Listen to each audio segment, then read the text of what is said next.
Hi, this is Andrew Vierra, branch manager with WealthWise Mortgage Planning and the voice behind VA Loans of California.com in Folsom, California. My specialty is the VA home loan benefit, and my mission is helping those of you with military service to use your VA home loan benefit if you're looking to refinance or buy a home and take advantage of the money-saving benefits that it offers. In this video, we're going to talk about using your VA home loan on a refinance specifically for debt consolidation.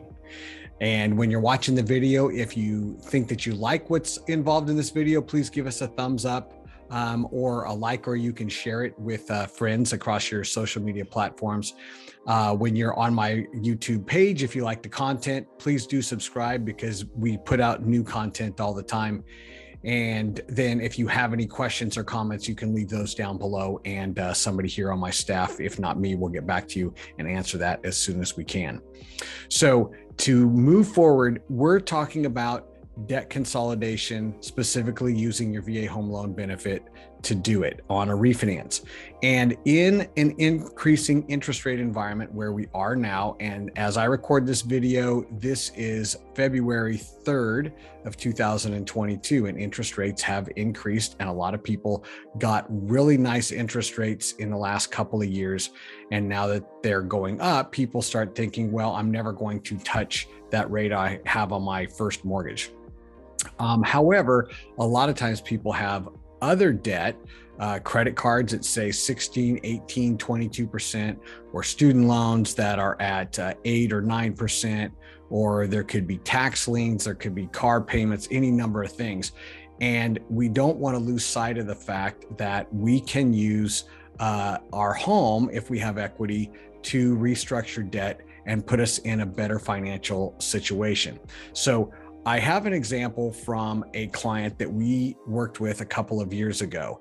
And in this example, I'm going to show you, they had been paying on their mortgage for 3 years already. So they had 27 years to go. And when we talked about the situation and the fact that the new interest rate was actually going to be higher than what they currently had, their first concern was, why would I want to do that?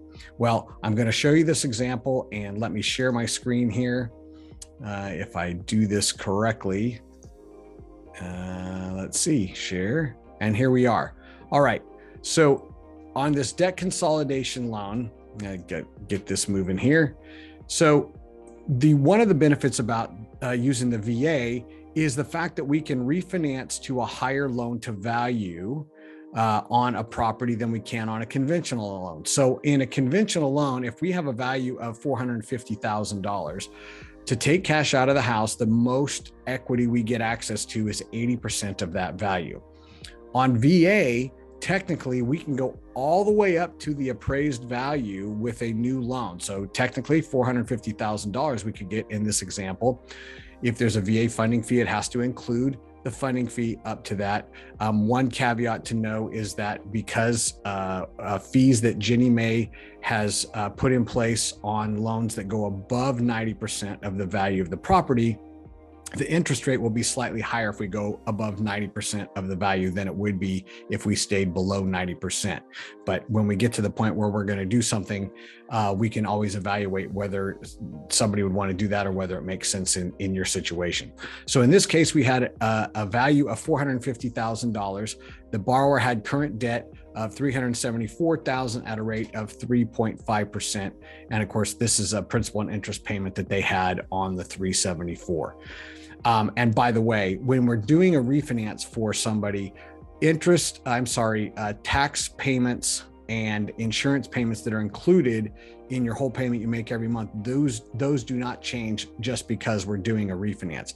It could change when we're doing it because maybe property taxes have increased and we have to adjust for that increase when we're creating the new escrow account. But whenever we're comparing what the savings is going to be, we do look straight for principal and interest to principal and interest, old loan to new loan. All right. So in this case, these people had 4 credit cards that totaled $60,000 in debt, and their payments totaled to another $1,300 that they had in these credit card payments. So their total debt was $434,000, and they had cash outflow of a little over $3,000 a month. And so what we did is we looked at this and we said, in this new loan, where are we with interest rates? Well, the new interest rate was going to be 4.5%. So we were a full percentage point above where the current mortgage was. This $434,000 was 96% of the current value of the property. And remember, I said we could only go to 80% on a conventional refinance. So in this case, VA is giving us the opportunity to restructure this debt that we couldn't do on a conventional loan.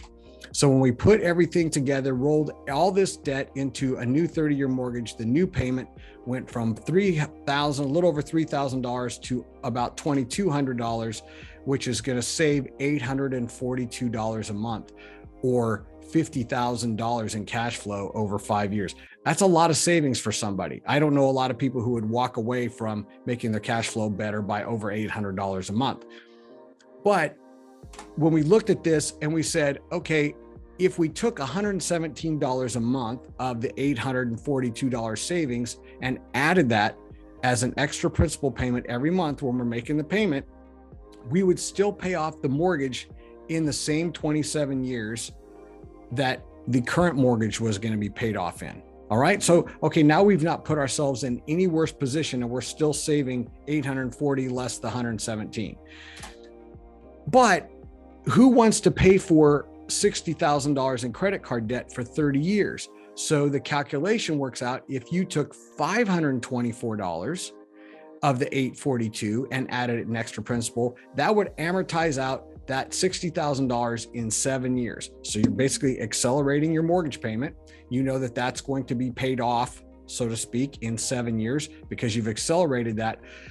That's a good thing. We're using the debt. These credit cards were 16 to 22%. So now we're paying 4.5% on that debt, paying that debt off in 7 years. But oh, by the way, you could stop doing that after 7 years or keep making that payment. And now the whole loan, all the debt, is paid off in 20 years, which is actually 7 years sooner than the current mortgage was going to be paid off if they just did nothing.